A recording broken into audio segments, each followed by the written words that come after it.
આપણે શું રમ્યા અત્યારે? અંદર અને બહાર. ચલો હું તમને પૂછીએ તમારે અંદર અને બહાર કહેવાનું છે, બરાબર? શાળા તત્પરતામાં આ મહિનાની અંદર છે અંદર અને બહાર. ચલો આરતીબેન, લપસણી ક્યાં છે બેટા? Very good. ચલો પંખા, તિજોરી, ચલો કિચન ગાર્ડન, વેરી ગુડ. ચલો ભાઈ, આ ધોરણ 8માની રૂમ ક્યાં છે?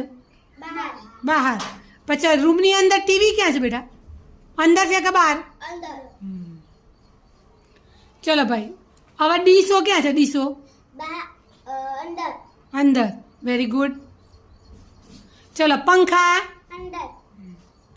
ટેબલ, સ્ટૂલ, પછી ઘોડો, કિચન ગાર્ડન, મધ્યાહની રૂમ, વેરી ગુડ. ચલો ભાઈ, તમારા ઘરે ભેંસો ક્યાં બાંધો છો? અંદર કે બહાર?